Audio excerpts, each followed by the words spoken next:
In today's video, I'll show you how to add images and logos in Looker Studio reports to make them more visual and brand friendly.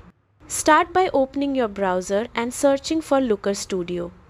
Log into your account, then open the report you want to edit. Make sure the report is in edit mode, otherwise you won't be able to add or move elements. Once your report is open, look at the top toolbar and click the image icon.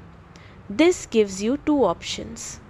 You can upload an image directly from your computer, or you can paste the URL of an image that's already hosted online. Choose the option that works best for you and select your image or logo. After uploading, the image will appear on your report canvas. Click and drag it to position it exactly where you want.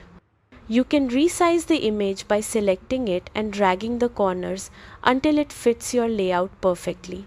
If needed, you can also move it around at any time to improve alignment with charts or text. That's all it takes. You've successfully added images and logos to your Looker Studio report.